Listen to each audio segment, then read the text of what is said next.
नमस्ते। राज e learning programme के online platform में आपका हार्दिक स्वागत है। और आज हम विद्युत धारा के बारे में पढ़ेंगे। और विद्युत धारा के बारे में काफ़ी एग्ज़ाम हैं, जैसे कि रीट है, पटवार है, स्टेनो है, और जो वनपाल और वनरक्षक आई उनमें भी काफ़ी बार प्रश्न पूछा गया है। तो सबसे पहली चीज तो आती है कि जो ये विद्युत धारा होती है ये क्या होती है।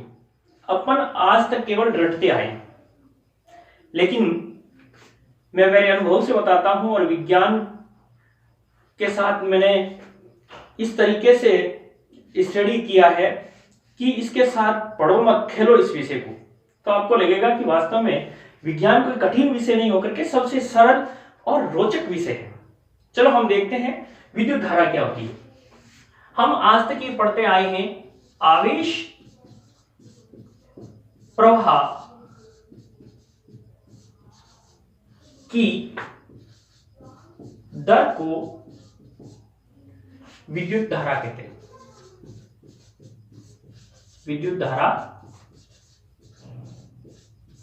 कहते हैं, सबको ही पता है ये चीज। तो फिर अलग और स्पेशल क्या है?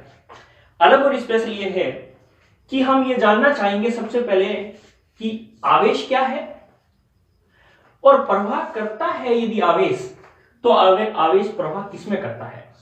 वो आवेश प्रवाह कोई ना कोई चालक पदार्थ होगा, उसके अंदर वो प्रवाह होगा। तो कहने का मतलब ये हो गया कि एक आवेश जो होता है वो बह रहा है किसी न किसी के अंदर। अब वो किसके अंदर बह रहा है? वो बह रहा है चालक के अंदर। तो हमें सबसे पहले ये पता होना चाहिए कि ये चालक क्या होता है। इसका मतलब ये भी एक कोई नया शब्द है जिसके बारे में हमें जानकारी होनी चाहिए। तो सबसे पहले हम देखते हैं कि जो चालकता होती है, चालकता वो क्या है। किसी भी पदार्थ में से विद्युत धारा का प्रवाह होगा या नहीं होगा, या होगा तो किसी ना किसी कंडीशन या शर्त के आधार पर होगा। इससे आधार पर हम कह सकते हैं कि जो पदार्थ होंगे वो चालकता के आधार पर मुख्य रूप से तीन प्रकार के होंगे। तीन प्रकार हैं। किसके आधार पर पदार्थ होंगे? चालकता के आधार पर। पहला प्रकार होता है चालक पदार्थ। चालक पदार्थ। दूसरे होते हैं अचालक, और तीसरे जो होते हैं वो होते हैं अर्धचालक। अर्धचालक। नंबर 1 चालक, नंबर 2 अचालक, और नंबर 3 अर्धचालक। चालकता का मतलब है कि भैया ये जो आवेश है, इस आवेश को मैं इस रास्ते से गुजरने दूंगा, तो आराम से आ जा, तुझे कोई प्रॉब्लम नहीं।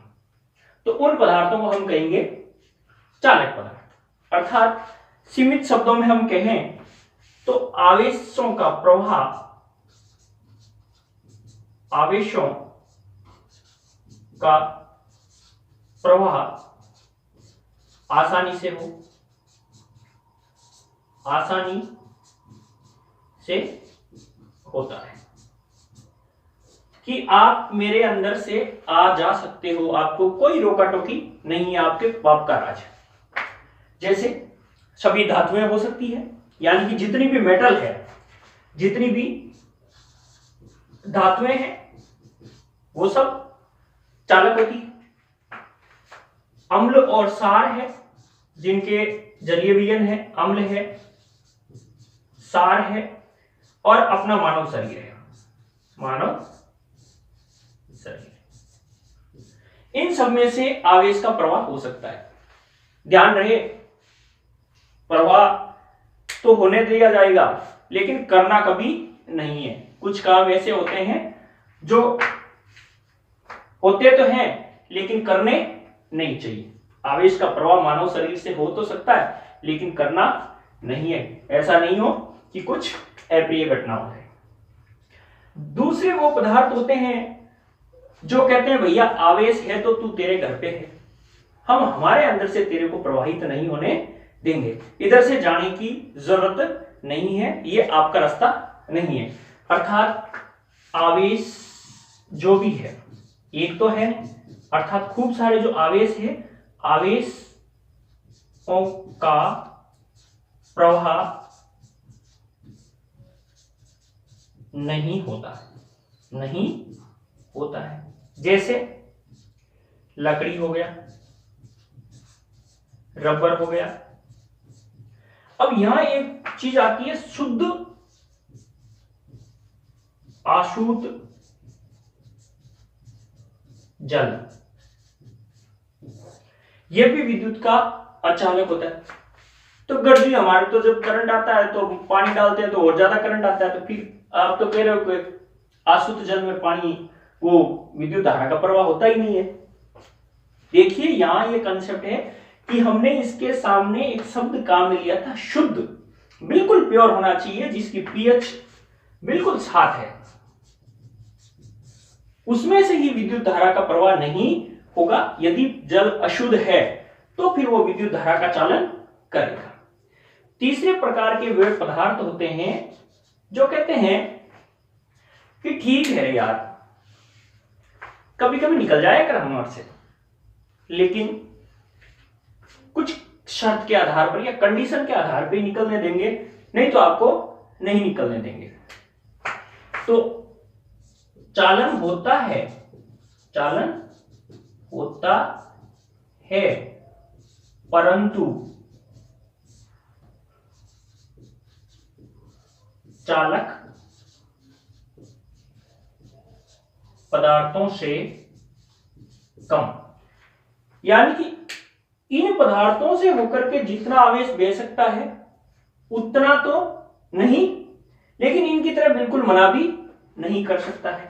अर्थात ऐसे पदार्थ जिनमें से चालक पदार्थों से तो चालन कम है लेकिन अचालकों से चालन ज्यादा है, जैसे सिलिकॉन हो गया, जर्मेनियम हो गया।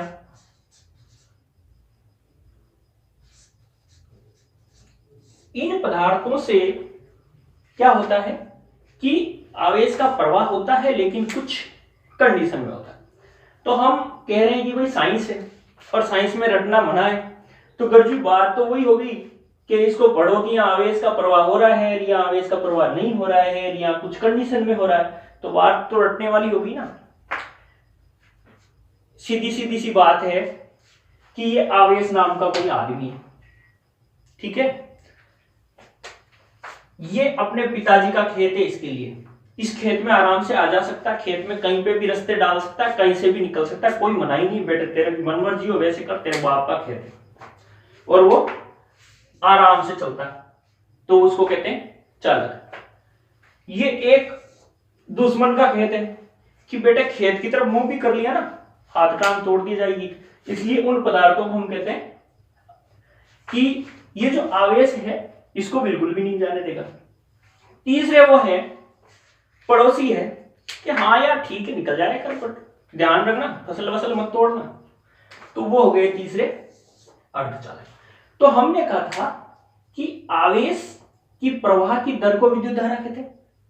किसमें हो रहा है? चालक पदार्थों में हो रहा है। तो हमने सबसे पहले समझ लिया कि चालकता क्या होती है, बिल्कुल क्लियर है चालकता के बारे में। चलो अब अगला कंसेप्ट आता है कि तो फिर आवेश क्या है। भाई हमारे चालकता समझ में आ गई है, तो फिर ये आवेश क्या है। अब हम बात करेंगे आवेश के बारे में। देखो दुनिया में तरह तरह के लोग हुए। एक बेंजामिन फ्रैंकलिन हुआ था, बेंजामिन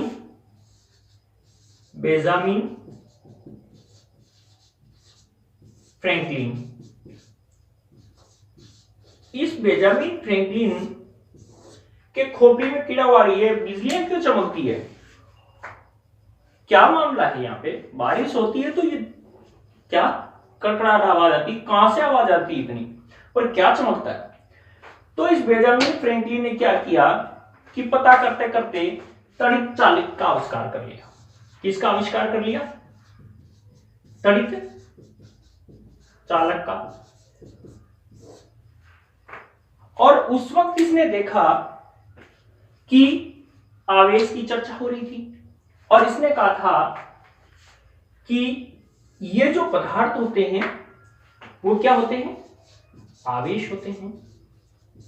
तो इन आवेशों का नामकरण किसने कर दिया था, नामकरण किसने किया था, बेंजामिन फ्रैंकलिन ने। और बेंजामिन फ्रैंकलिन ने आविष्कार किसका किया था, तड़ित चालक का। तो ये कहा था कि जो आवेश होते हैं वो आवेश दो प्रकार के होते हैं, एक तो होता है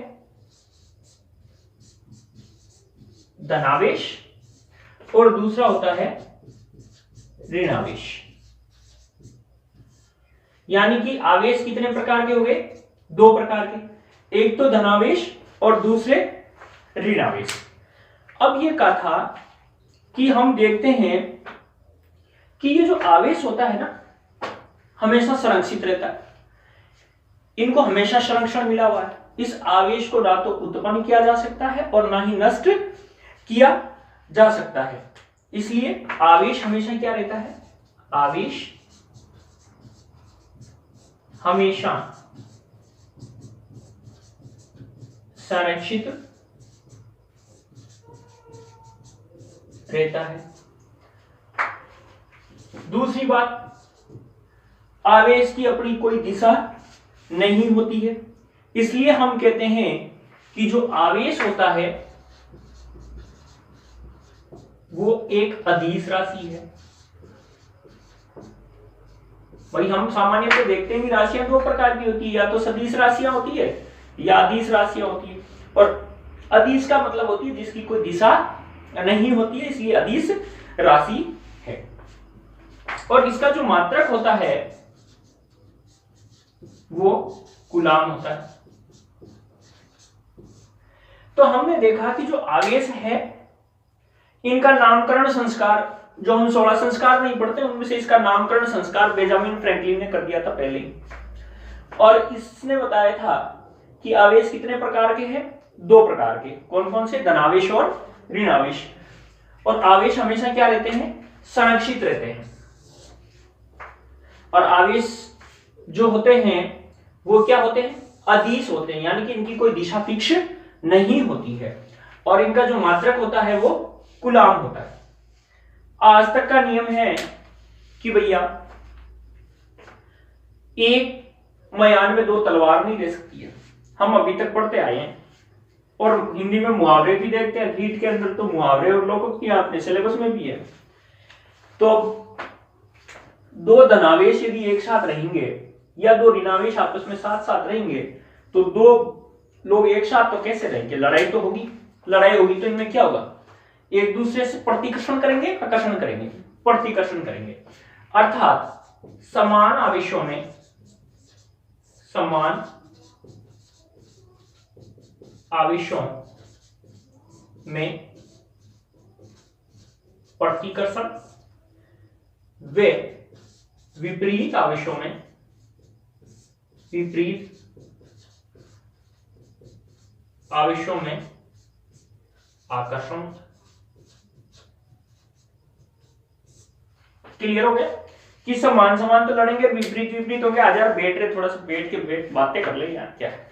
तो जो भी है आवेश है तो समान है तो एक दूसरे को प्रतिकर्षित करेंगे, और यदि विपरीत है तो एक दूसरे को आकर्षित करेंगे। अब आवेश का उदाहरण तो आजकल हम देखते हैं, सर्दी का मौसम है, जब वो जो ब्लैंकेट होते हैं ओढ़ते हैं ना यूं करके, तो फिर लगता है आवेश, और नीचे पैर लगता है तो करंट का झटका सा लगता है। वो क्या है, आवेश की वजह से ही होता है। और इस आवेश की वजह से कोई नुकसान नहीं हो जाए, इसलिए हम देखते हैं कि कुछ टरक वगैरह होती है जो ज्वलनशील पदार्थ ले जाती है, गैस वगैरह है, पेट्रोल है, डीजल है, तो उनके क्या होता है कि टरक के पीछे या नीचे एक लोहे की जंजीर लगा दी जाती है। किसकी जंजीर होती है, लोहे की जंजीर। क्या करेगी भाई ये जंजीर उस टरक का, वो जंजीर क्या करती है, जमीन से टच रहती है, तो जो टरक चलता है तो जो घर्षण होता है, और घर्षण के कारण जो आवेश उत्पन्न होता है उस आवेश को जमीन में प्रवाहित कर देता है, और वहां पे किसी भी प्रकार की आग वाग लगने की जो संभावना होती है उसको कम कर देता है। इसी तरह हम देखते हैं कि जो वायुयान है इसके टायर आंशिक चालक बनाए जाते हैं। आंशिक चालक, कारण कि रेनवे पे जब एरोप्लेन उतर के दौड़ेगा तो जमीन और उस टायर के बीच में घर्षण होगा और घर्षण के कारण आवेश उत्पन्न होगा। आवेश की वजह से कहीं करंट वरंट नहीं आ जाए, इसलिए थोड़े से वो आंशिक रूप से चालक होते हैं ताकि वो जमीन के अंदर प्रवाहित हो जाता है। तो ये चीज थी अपने आवेश के बारे में। हमने देख लिया कि जो चालक पदार्थ होते हैं उनमें से आवेश प्रवाह की दर को विद्युत धारा कहते हैं।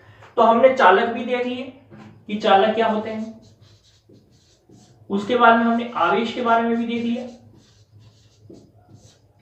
अब हम बात करेंगे विद्युत धारा की कि यह विद्युत धारा है क्या। तो अगला अपना जो मेन चीज है वो है विद्युत धारा। अब अभी तक हमें पता था कि चालक, अचालक, अर्धचालक और धनावेश और ऋणावेश। अब हमारे पास आता है जो साइंस का मेन कॉन्सेप्ट होता है वो होता है विद्युत धारा। विद्युत धारा में हम आज तक यही पढ़ते आए थे कि I बराबर होता है Q बटा T। मैं तो आज तक कहता आया हूं कि विज्ञान में किसी भी चीज को आपको यदि समझना है, उसकी चाहे परिभाषा हो,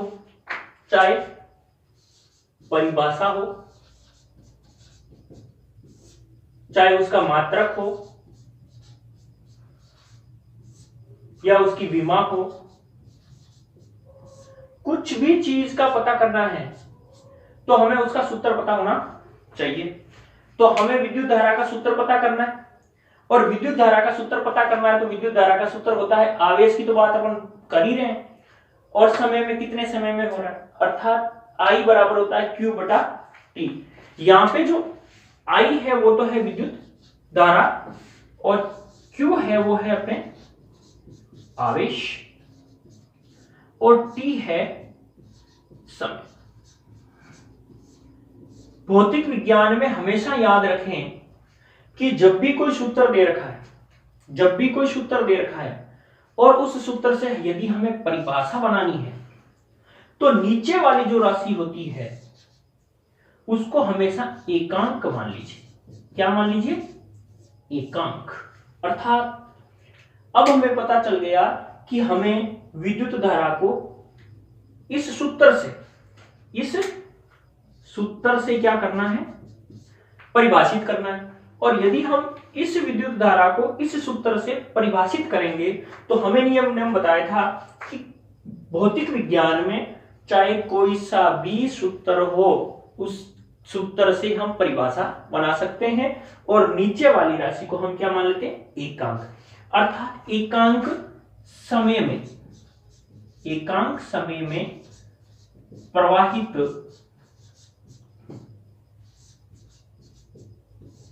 होने वाले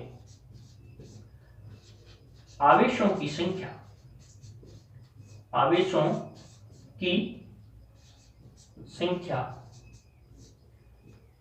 विद्युत धारा कहलाती है। विद्युत धारा कहलाती है। क्लियर हो गया? ये तो हो गई इसकी परिभाषा। और एकांक समय में प्रवाहित होने वाले आवेशों की संख्या विद्युत धारा कहलाती है। अब हम लिखेंगे विद्युत धारा का मात्रक। विद्युत धारा का जो मात्रक होता है वो हमें इस सूत्र का प्रयोग करते हुए ही मात्रक लिखना है। हमें पता है कि जब हमें ये सूत्र पता होता है तो हम परिभाषा लिख सकते हैं, मात्रक लिख सकते हैं। मात्रक जो लिखेंगे इस सूत्र का प्रयोग करके लिखेंगे तो हमें पता है कि Q क्या है, यहाँ पे आवेश, और आवेश का मात्रक क्या होता है, कूलाम। आवेश का मात्रक क्या हो गया, कूलाम। और जो समय है, समय का मात्रक होता है वो होता है सेकंड। तो जब भी हमें पूछेंगे कि विद्युत धारा का मात्रक क्या होता है तो मात्रक होता है कूलाम बटा सेकंड। लेकिन गर्जी हमारे तो परीक्षा में प्रश्न आया था, उसमें कूलाम बटा सेकंड कहीं लिखा हुआ ही नहीं था। तो ऐसा होता है कि ये जो कूलाम बटा सेकंड होता है इस पूरे को ही एम्पियर कहते हैं। क्या कहते हैं? एम्पियर। तो जब भी परीक्षा में विद्युत धारा का मात्रक पूछे और आपको कूलाम बटा सेकंड मिले तो वो भी आंसर अपना सही है, और एम्पियर मिले तो भी वो भी अपना आंसर बिल्कुल सही है। अब आता है कि हाँ विद्युत धारा है, और विद्युत धारा है पर कितनी है, उस विद्युत धारा का हमें क्या करना है? मापन करना है। हम हर चीज को मापते हैं कि नहीं मापते हैं? अपनी तो वैसे आदत होती है कि बता कितना है, तो मापना तो पड़ता ही है। और जो भी चीज अपन मापते हैं तो विद्युत धारा की भी मापन करते हैं, और विद्युत धारा मापने के लिए कोई ना कोई तो उपकरण है, वो उपकरण है अपना अमीटर। क्या है? अमीटर। तो विद्युत धारा का मापन किससे किया जाता है? अमीटर से। जब भी किसी परिपथ में, परिपथ का मतलब मारवाड़ी में सीधा सीधा बोले तो तारों को जाल, उस तारों के जाल को ही हम क्या बोलते हैं? परिपथ। अर्थात जिसके अंदर स्विच भी है, बल्ब भी है, प्रतिरोध भी है, कुंजी भी है, जिसको अपन स्विच बोलते हैं वो। तो ये जो परिपथ होता है उसमें हमेशा श्रेणी क्रम लगाते हैं। किस क्रम में लगाते हैं? श्रेणी क्रम। अर्थात विद्युत धारा का मापन अमीटर से करेंगे और उसको श्रेणी क्रम में जोड़ेंगे। किसमें जोड़ेंगे? परिपथ में। तो ये आता है कि ये श्रेणी क्रम क्या होता है। तो हम जो नेक्स्ट अपना वीडियो होगा उसमें श्रेणी क्रम और समांतर क्रम जो परिपथों का संयोजन है उसको विस्तार से पढ़ेंगे। और विद्युत धारा है जो एक अदिश राशि है। कैसी राशि है? अदिश राशि। सर हमने तो देखा था कि विद्युत धारा इधर से इधर जाती है, उसकी दिशा फिक्स होती है, लेकिन आप कह रहे हो अदिश राशि है। तो जो सामान्य से परीक्षाएं होती है उनमें तो सीधा सीधा सब प्रश्न पूछ लिया जाता है विद्युत धारा कैसी राशि है, सदिश राशि है या अदिश राशि है। तो हम कह देते हैं कि वो अदिश राशि। लेकिन अदिश है तो क्यों है? कारण क्या? कारण यह है कि जो विद्युत धारा है वो सदिशों के योग नियम का पालन नहीं करती है, इसलिए विद्युत धारा एक अदिश राशि। तो ये तो था अपने विद्युत धारा, यानी कि इस परिभाषा में जो हमने शब्द लिए थे, चालक क्या होते हैं उसको डिटेल से पढ़ा, आवेश क्या होता है उसको डिटेल से पढ़ा, और विद्युत धारा क्या होती है उसको हमने डिटेल से पढ़ा। अब हमारे सामने प्रश्न आता है कि विद्युत धारा कितने प्रकार की होती है। तो अब हम देखेंगे विद्युत धारा के प्रकार। तो मुख्य रूप से हम सभी लोग जानते हैं कि विद्युत धारा के दो प्रकार होते हैं।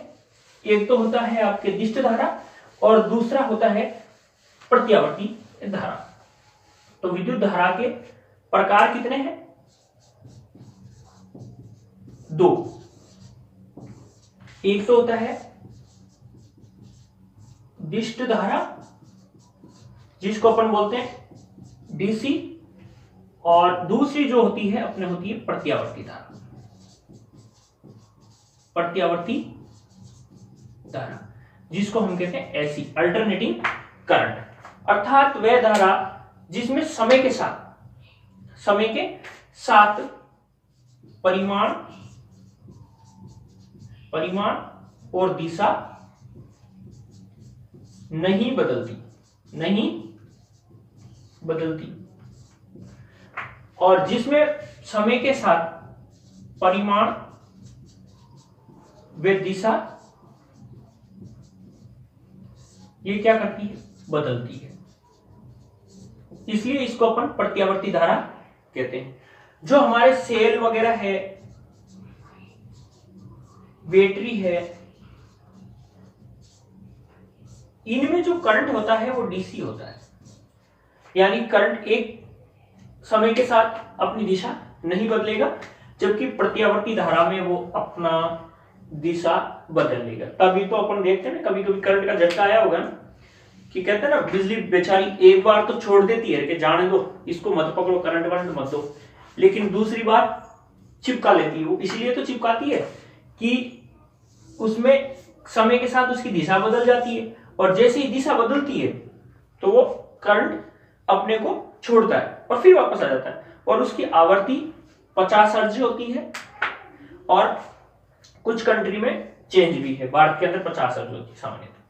तो ये तो था अपने विद्युत धारा और विद्युत धारा के प्रकार। और हम आगामी कक्षाओं में विद्युत विभव, विभवांतर, ओम का नियम, प्रतिरोधों का संयोजन और विद्युत धारा के कौन कौन से प्रभाव है, जिसमें से तापीय प्रभाव है, उष्मीय प्रभाव है, इनके बारे में विस्तार से चर्चा करेंगे। आई होप कि आपको ये विद्युत धारा संबंधी वीडियो अच्छा लगा होगा और आप इस वीडियो को लाइक जरूर करें, इस चैनल को सब्सक्राइब करें और शेयर करना ना भूलें। एक हमारा छोटा सा प्रयास है कि हम चाहते हैं कि ग्रामीण पृष्ठभूमि वालों को साइंस में रुचि कैसे पैदा की जाए। हम आने वाले समय में साइंस के साथ साथ अन्य विषयों के वीडियोस भी लाएंगे जो आपके लिए काफी उपयोगी साबित होंगे। धन्यवाद। Good luck.